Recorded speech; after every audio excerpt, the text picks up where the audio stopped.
In this video, I'll talk about grips and arrays in AutoCAD. Using grips, you can perform the 5 frequently used editing commands in AutoCAD in a faster and effective way. We can perform stretch, move, rotate, scale and mirror in a convenient manner. Let's see an example. I'll draw a rectangle by picking 2 opposite corner points. Then I'll go to offset command and I'll provide an offset distance by picking 2 points. Then I'll select the object and pick a point on the desired side. And I'll just give an enter to go out of the offset command. And when you select this entire object, you can see that there are some blue dots appearing at the key locations of the object. And these blue dots are called grips. By default, grips are enabled in AutoCAD. If you want, you can disable it by right clicking the mouse and you go to options and you click on the selections tab. Over here you can see the complete parameters are related with grips. If you disable show grips and if you give apply and OK, and if you select the object, you won't see grips anymore. So I'll just go back to options, selections, then I'll activate the grips. When you click on grip colors, you can change the colors of selected grips, unselected grips, hover grip color and grip contour color. All these parameters can be changed. Now I'll select these objects and you can see the blue dots which are called grips. When you take the cursor onto a particular grip, you will see a shortcut menu appearing. We will see that after some time, and I'll just click to activate this grip. Now the color of this active grip got changed to red color, and that particular grip point will become a base point for these 5 editing commands which are frequently used. The moment a particular grip becomes a hard grip, you will see the first editing command appearing at the prompt area, which is stretch. If you want, you can stretch this particular point to any desired side. Okay, and if you don't want to stretch it, you can just press the space bar and you will get the next editing command, which is move. So for the move command, that point will act as a base point. Now I'll press space bar once more. Now you will get the rotate command. I'll turn the ortho mode off and you will see that for the rotate command, this point will act as a reference point or pivot point. You can give any desired angle. I'll press space bar once more. Now you will see the scale command. Now you can give any desired scale factor. Once more I'll press the space bar and you will reach on to the mirror command. And for the mirror command, this point will act as the first point on the mirror line. Now when you pick the next point on the mirror line, you will get a mirror image. Now I'll press space bar once more and I'll come back to the stretch command. Likewise, you can cycle through these editing commands which are frequently used. Presently, this is a hard grip. Now I'll press space bar to move on to the next command, which is move. Now I'll keep the cursor in the rightward direction and I'll type a distance of 500 units. Now it is moved through 500. When you look at the grips, you can see that here there are 2 types of grips. End grips at the end point, then we have mid grips at the midpoint. Then when you take the cursor onto the mid grip, now what I'll do is I'll click on convert to arc. You can see that that particular straight segment will get converted to an arc segment. The options in the shortcut menu varies from object to object. Now I'll click on the mid grip and make it hot. And when I move the cursor leftward, you can see that both the endpoints will get moved along with it. Depending upon the type of grip point you choose, you get a corresponding result. So that's all about grip editing. Now we have come to the array command. Array in AutoCAD is used to create multiple copies in different formats. I'll create an object to explain this concept. Let me make a chair. So I'll use a rectangle command.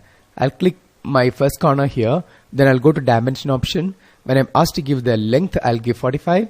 When I'm asked to give the width, I'll give 45. Now I'll pick to define the opposite corner point and I'll zoom in. Then I'll draw another polyline connecting these endpoints. Then I'll offset this polyline through a distance of 10 units. And this is an object and this is the side. Next I'll connect these endpoints using a polyline arc. So I'll go to polyline. This is a start point. Then right click, arc, right click, second point. And this is a second point and you can use the end point. Now I'll go to copy command, select this as a base point and choose this as a second point. So let it represent a chair. In AutoCAD there are 2 types of arrays. One is array command, another one is array classic command. When you give array command, you will get both these options. We'll see array classic first. When you go to array classic, you will get this dialog box. There are 2 types of arrays. One is rectangular, another one is polar. In rectangular arrays, as you can see here, you will get multiple copies of an object in a matrix fashion with fixed number of rows and columns with a fixed distance separating the individual elements in a row as well as in a column. Now you can see 4 rows and 4 columns by default. Suppose I want 3 rows, I can type 3 here. I need 6 columns, so I'll type 6 here. Now you should select the objects, click on select objects and select these objects. It will ask you for a row offset and column offset. Row offset and column offset is nothing but the distance separating the individual elements. I'll give 75 each. 75 and 75. And you can preview the array. So this is how the multiple copies will appear. Now you can press a spacebar to come back to the same dialog box if you want to vary any of the parameters.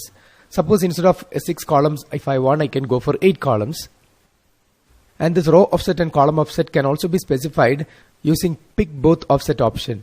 When you click on this option, you can create a rectangle, and the width of this rectangle will be treated as the distance between individual elements in a column, and the height of this rectangle will be treated as the corresponding distance in a row. Let us pick to define the opposite corner. Now the corresponding distances, the corresponding values will appear here. Now you can just preview it. Now press spacebar to come back to the same dialog box. Now we have an angle of array option here. If I give an angle of say 15 degrees, and you can preview it, so you can see that the array will get rotated through an angle of 15 degrees. So likewise you can create rotated arrays. I'll bring it back to 0 and I'll reset the values to 75 each. And if you are satisfied with the parameters, just give OK to create the array. This is how you make a rectangular array. I'll undo this and I'll try the polar array. In polar array, the multiple copies are created along the circumference of a circle, along the periphery of a circle, with a center point specified by the user. Now I'll go to Array Classic again. I'll select the objects to be arrayed as this chair. Now I'll go to polar and center point. I can either define by inputting an X and Y coordinate, or else I can just pick a point on the desired location. Then total number of items is 4. I'll make it say 8. Then angle to fill 360. 360 when you give, it will fill full circle. But if you give 180, it will fill only a semicircle. So I want 360. Now you can preview the array. So this is how it is going to come. Press spacebar to come back to the same dialog box. And we have an option here called rotate items as they are copied. When you disable this option, when you preview the array, you can see that individual objects will not get rotated. The objects will retain the original orientation.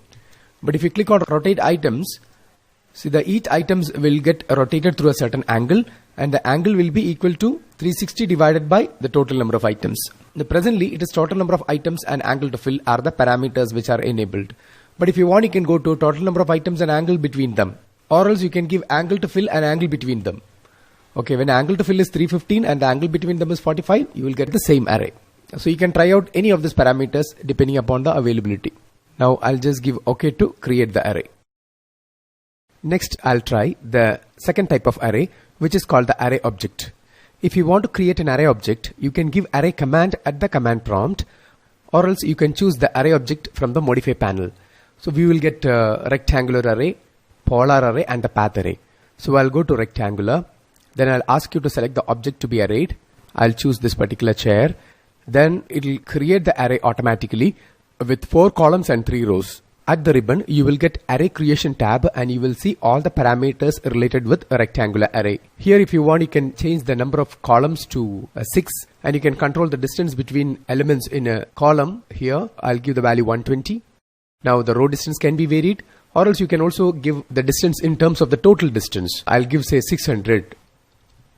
So the total distance will get varied. You can also provide levels and distance between each levels to create 3D arrays. Now I'll just close this array once you are satisfied with the parameters. And when you just click on the array, you will see certain grips appearing. This end arrow grip can be used to change the number of columns. When you move the mouse rightward, you can increase the number of columns. When you move it leftward, you can decrease it. So I'll move it rightward and increase it. And similarly, this particular end grip can be used to change the row count manually by dragging. And the distance between the elements in a column can be varied by clicking on this arrow. And when you move the mouse rightward, the distance can be varied. And similarly, the distance between column can also be varied by moving this particular grip. You also have a corner grip over here, which will let you change the number of rows and columns together. I'll turn the ortho mode off. Then I move the mouse. You can see that the number of rows and columns are getting changed.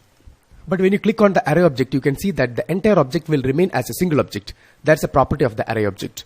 And the moment you click on the array object, and you will see all the parameters related with the arrays appearing at the ribbon. I'll undo this recent change. Now I'll click on the array again. You have an option over here called edit source. Edit source option will let you edit a single object in an array object, and you will see the changes getting reflected on the rest of the objects. Let's try that out. I'll select this chair and I'll give OK. Then I'll just click on this polyline rectangle. When I take the cursor onto this middle grip, I'll get convert to arc option and I'll convert this into an arc segment. When you do this change, you will see the changes getting reflected everywhere. Now when you edit an array, you will get this edit array option appearing at the ribbon. Then you click on save changes. Now this change is saved on rest of the objects.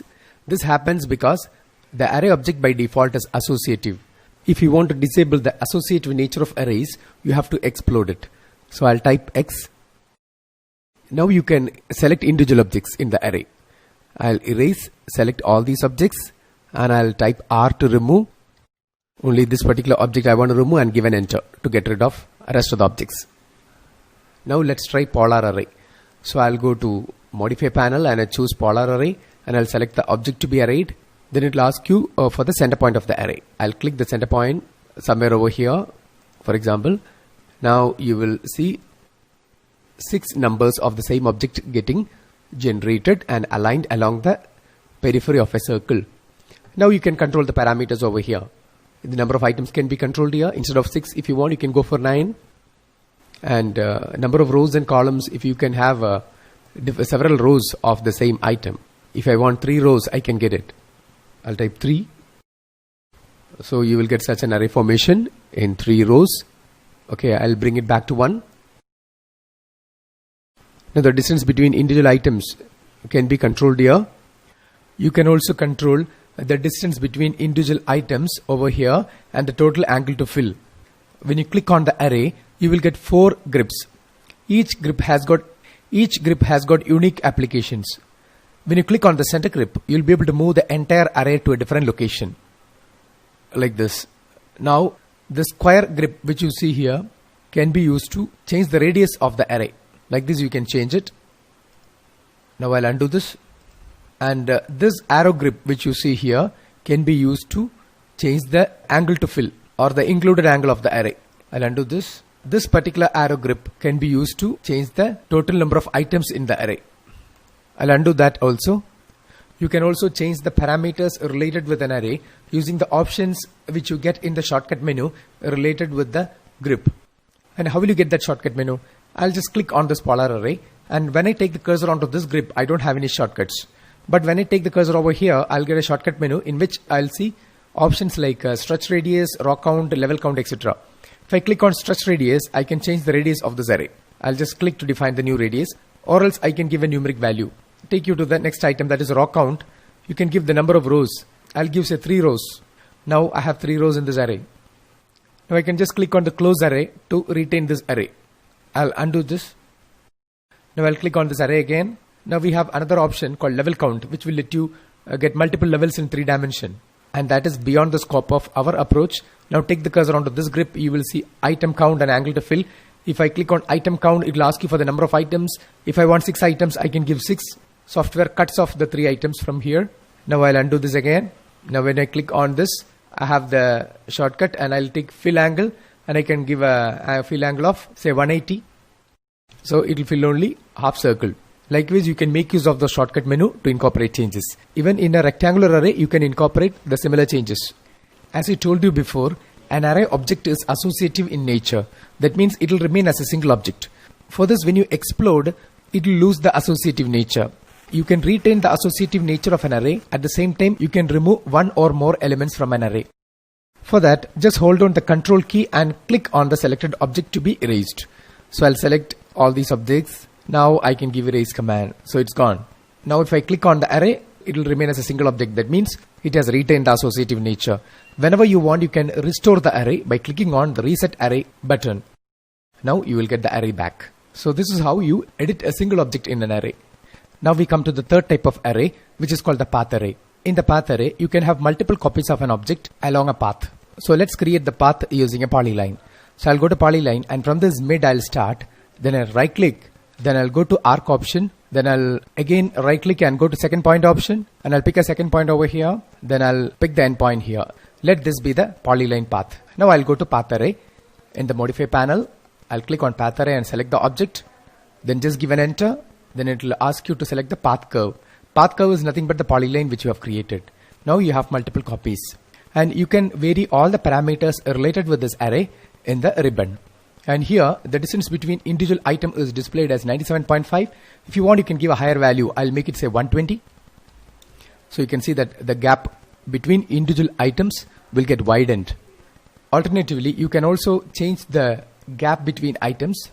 So I'll click on the path array object, then I'll click on this grip, then I'll move the mouse, and when I move the mouse, you can see the distance between items getting changed. Just disable the OSnap by pressing F3 function key, then I'll pick a point over here. Now you can see that the gap got widened.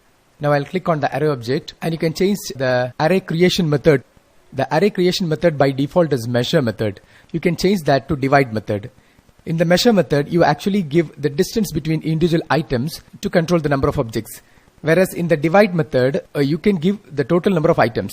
Presently it is 6, I'll make it to say 12.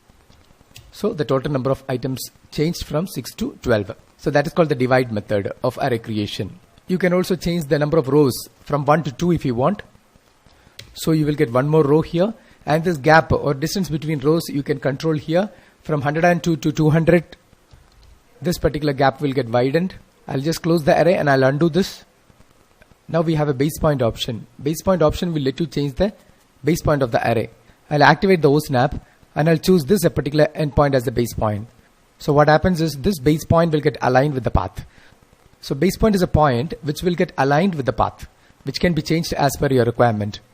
So here also we have an edit source option, then a reset array option and all that. We have already discussed those options. So that's all about path arrays and the concept of arrays in AutoCAD.